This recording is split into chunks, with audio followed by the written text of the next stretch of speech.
Consumer behaviour is the study of how individual make decision to spend their available resources. उपभोक्ता व्यवहार वह अध्ययन है कि व्यक्ति अपने उपलब्ध संसाधनों को खर्च करने के लिए कैसे निर्णय लेता है।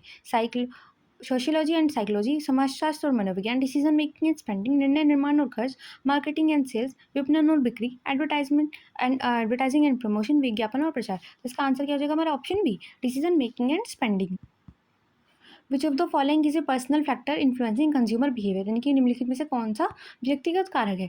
कल्चर, संस्कृति, सोशल क्लास, सामाजिक वर्ग, एज, आयु, रेफरेंस ग्रुप, संदर्भ समूह। तो हमारा जो पर्सनल फैक्टर है वो क्या हो सकता है? हमारा आयु, एज।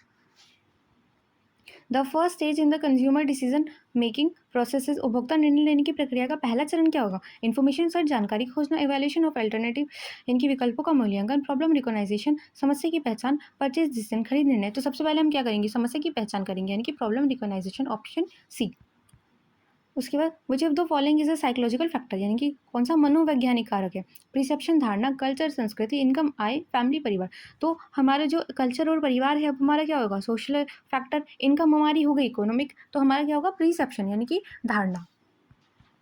अभी कंज्यूमर की ब्रांड लॉयल्टी कैसे पता चलेगी हमें? कि खरीद उपभोक्ता खरीद व्यवहार जो ब्रांड निष्ठा को दिखाता है। वैरायटी सीकिंग बिहेवियर, विविधता खोजने वाला व्यवहार, हैबिचुअल बाइंग बिहेवियर, आदतन खरीद व्यवहार, डिसोनेंस रिड्यूसिंग बिहेवियर, असंगति को कम करने वाले व्यवहार, या कॉम्प्लेक्स बाइंग बिहेवियर, जटिल खरीद व्यवहार। तो जो हमारा ब्रांड लॉयल हो, जिसके प्रति हम लॉयल होंगे, हम क्या करेंगे? उसको खरीदेंगे। तो हैबिचुअल बाइंग बिहेवियर, यानी कि आदतन खरीद व्यवहार। विच of the following is an example of social factor, यानी कि सामाजिक कारक इनमें से कौन सा है? पर्सनैलिटी, व्यक्तित्व, मोटिवेशन, प्रेरणा, रेफरेंस ग्रुप, संदर्भ समूह, प्रिसेप्शन, धारणा। तो क्या होगी हमारी? रेफरेंस ग्रुप, संदर्भ समूह। Maslow's hierarchy of needs doesn't include, यानी कि मैस्लो की जो आवश्यकताओं के क्रम में क्या नहीं शामिल है? सेफ्टी नीड्स उसमें शामिल है, शारीरिक आवश्यकताएं शामिल है, सेल्फ एक्चुअलाइजेशन शामिल है। तो क्या नहीं है? टेक्नोलॉजिकल नीड्स, यानी कि तकनीकी आवश्यकताएं उसमें शामिल नहीं है। What types of consumer behavior occurs when involvement is high and differences between brands are significant, यानी कि क्या होता है? जब संलग्नता अधिक हो और ब्रांड अंतर बहुत महत्वपूर्ण हो, तब कौन सा उपभोक्ता व्यवहार होता है? कॉम्प्लेक्स बाइंग बिहेवियर, जटिल खरीद व्यवहार, डिसोनेंस रिड्यूसिंग बिहेवियर, असंगति कम करने वाला व्यवहार, वैरायटी सीकिंग, विविधता खोजने वाला, या हैबिचुअल बाइंग, आदतन खरीद व्यवहार। तो तब वो क्या होगा? कॉम्प्लेक्स, क्योंकि हमें जटिलता महसूस होगी एक ऑप्शन को चूज करने में। Which factor influences rural consumer the most, यानी कि जो ग्रामीण उपभोक्ता है उनको सबसे ज़्यादा कौन सा जो तत्व है, ये कारक है, वो प्रभावित करता है? ब्रांड छवि, ब्रांड इमेज, प्राइस, मूल्य, फीचर्स, विशेषताएं, या स्टोर लोकेशन, स्टोर का स्थान। तो जो हमारा रूरल एरिया है वहाँ पे क्या होता है? प्राइस, मूल्य को सबसे अधिक महत्वता दी जाती है। Which of these is not a stage in the buying decision making, यानी कि कौन सा निर्णय प्रक्रिया का चरण नहीं है?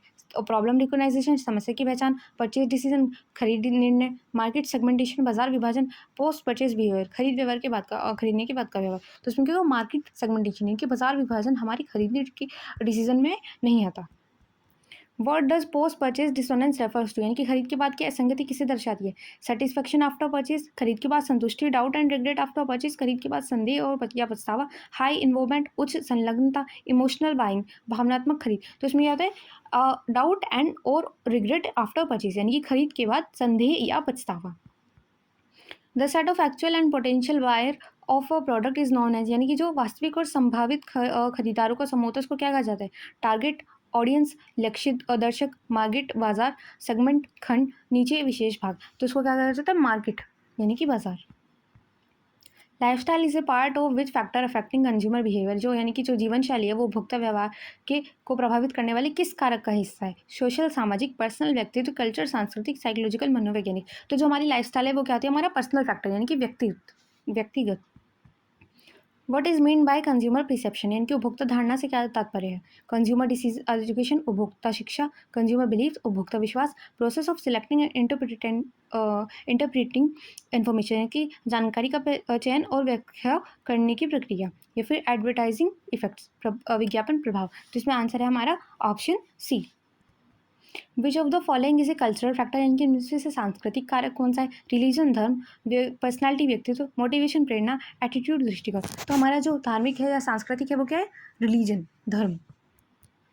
Which types of buying behaviour is common for frequently purchase low cost product, यानी कि अक्सर खरीदे जाने वाले कम लागत वाले उत्पादों के लिए कौन सा खरीद व्यवहार सामान्य है? कॉम्प्लेक्स यानी कि जटिल, डिसोनेंस रिड्यूसिंग यानी कि असंगति कम करने वाला, वैरायटी सीकिंग विविधता खोजने वाला, या हैबिचुअल बाइंग आदतन खरीद व्यवहार। तो इसमें कहते हैं ऑप्शन डी, आदतन खरीद व्यवहार, habitual buying behaviour. Brand loyalty is best demonstrated by, यानी कि ब्रांड निष्ठा का सबसे अच्छा उदाहरण क्या है? ट्राइंग न्यू प्रोडक्ट्स, नए उत्पादों को हम आजमा रहे हैं। फ्रीक्वेंट चेंजिंग ब्रांड, यानी कि बार बार ब्रांड बदल रहे हैं। Repeated purchase of same brand, एक ही ब्रांड की बार बार खरीदारी, या फिर बाइंग बेस्ड ऑन एडवर्टाइजमेंट, विज्ञापन के आधार पर। तो हम अपनी लॉयल्टी कैसे दिखाते हैं? ब्रांड लॉयल्टी, एक ही हम प्रोडक्ट को, एक ही ब्रांड के प्रोडक्ट को बार बार खरीद कर।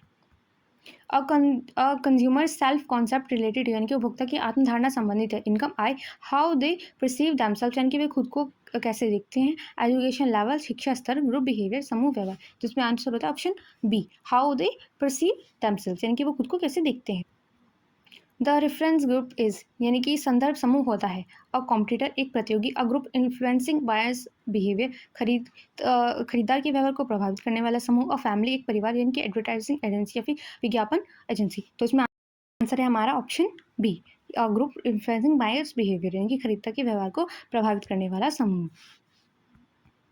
विच needs is at the top of Maslow's hierarchy, यानी कि मैस्लो की जो आवश्यकता की श्रेणी है उसमें सबसे ऊपर कौन सी है? सेफ्टी, सुरक्षा नहीं है, हमारी प्रारंभिक है। इसके बाद सोशल, ये भी नहीं है। सेल्फ एक्चुअलाइजेशन, यानी कि आत्म साक्षात्कार, ये है। क्योंकि जो हमारी साइकोलॉजिकल है वो भी हमें पहले चाहिए, वो भी निचले स्तर की है। Which of this is not a psychological motive, यानी कि निम्नलिखित में से कौन सा मनोवैज्ञानिक प्रेरक नहीं है? हंगर, भूख, एटीट्यूड, दृष्टिकोण, बिलीफ, विश्वास, मोटिवेशन, प्रेरणा। तो ये जो इनके तीनों है, ये क्या है? हमारे साइकोलॉजिकल है, और हंगर हमारी साइकोलॉजिकल नहीं है। Rural consumers prefer products that are, यानी कि जो ग्रामीण उपभोक्ता उनको कैसे प्रोडक्ट पसंद आते हैं? प्रीमियम और stylish, branded and luxurious, affordable and durable, सस्ते और टिकाऊ, या फिर इम्पोर्टेड और लेटेस्ट, यानी कि आयातित और नवीनता। तो जो हमारा रूरल ग्रामीण एरिया है वहाँ पे पसंद होते हैं अफोर्डेबल एंड ड्यूरेबल, यानी कि सस्ते और टिकाऊ product. What does consumer behaviour helps marketers understanding, कि उपभोक्ता व्यवहार विपणन को क्या समझने में मदद करता है? मार्केट शेयर, बाजार हिस्सेदारी, कॉम्पिटिटर्स प्राइसिंग, इनके प्रतियोगी मूल्य निर्धारण, बाइंग मोटिव्स, खरीदने के कारण, डिस्ट्रीब्यूशन चैनल, वितरण चैनल। तो ये क्या समझने में मदद करता है? बाइंग मोटिव्स, खरीदने के कारण। The major influencing factor for impulse buying is, यानी कि आकस्मिक खरीद के लिए मुख्य जो प्रभावकारी कारक है वो कौन सा है? कल्चर, संस्कृति, एडवर्टाइजमेंट, विज्ञापन समूह, पीर ग्रुप, साथियों का समूह, इन स्टोर डिस्प्ले, स्टोर के अंदर का प्रदर्शन। तो आप किसी चीज़ को देखते ही एकदम खरीदने के लिए क्या करेंगे? आपको उसका डिस्प्ले करते हैं, यानी कि स्टोर के अंदर प्रदर्शन करते हैं। Which segment is most influented by social media marketing, यानी कि जो सोशल मीडिया मार्केटिंग है वो सबसे ज़्यादा किसको प्रभावित करती है? चिल्ड्रन, बच्चों को, मिडिल एज वालों को, सीनियर को, या युवा को? तो जो हमारे सोशल लाइफ है वो सबसे ज़्यादा कौन इंक्लूड है उसमें? युवा, youth. Consumer satisfaction depends mainly on, यानी कि ग्राहक संतुष्टि मुख्य रूप से निर्भर करती है किस पर? ब्रांड छवि पर, ब्रांड इमेज पर, प्रोडक्ट क्वालिटी एंड सर्विस, उत्पाद की गुणवत्ता और सेवा पर, पैकेजिंग पर, या फिर स्टोर एम्बियंस, यानी कि स्टोर के वातावरण पर। तो जो हमारा कस्टमर सेटिस्फैक्शन है वो हमारे प्रोडक्ट क्वालिटी और सर्विस, यानी कि उत्पाद की गुणवत्ता और सेवा पर निर्भर करता है। विच of the following is not a type of consumer buying behaviour, इनकी निम्नलिखित में से कौन सा हमारे कंज्यूमर का बाइंग बिहेवियर नहीं है? कॉम्प्लेक्स बाइंग, जटिल खरीदारी, ये भी है। डिसोनेंस, ये भी है। इमोशनल बाइंग बिहेवियर, ये नहीं है। तो हमारा आंसर हो जाएगा ये, क्योंकि हैबिचुअल बाइंग बिहेवियर ये भी होता है। Culture influence consumers behaviour through, यानी कि संस्कृति उपभोक्ता व्यवहार को किसके माध्यम से प्रभावित करती है? बाइंग हैबिट्स, खरीदने की आदतें, फाइनेंस पोजीशन, वित्तीय स्थिति, age and gender, eye holding, store offers, store के ऊपर। तो जो हमारा कल्चर है उसमें क्या होती है? हमारी आदतें। तो इसमें क्या हो जाएगा हमारा ऑप्शन ए, बाइंग हैबिट्स, खरीदने की आदतें। Information search is most extensive in which type of buying behaviour, यानी कि एक्सटेंसिव कब होती है? हमारी जो जानकारी खोज की वो सबसे अधिक किस प्रकार से खरीद व्यवहार में होती है? जानकारी खोज। कॉम्प्लेक्स, हैबिचुअल, वैरायटी सीकिंग, या डिसोनेंस, जटिल, आदतन, विविधता और असंगति कम। तो जो हमारा कॉम्प्लेक्स जो बिहेवियर होता है उसमें हमें सबसे ज़्यादा जो हमारी नीड है इन्फॉर्मेशन की वो होती है। अब जो who propose the hierarchy of needs, यानी कि आवश्यकताओं का पदानुक्रम सिद्धांत किसने दिया है? तो इसमें हमारा आंसर क्या है? मैस्लो, सबको पता है ये, ऑप्शन बी, अब्राहम मैस्लो।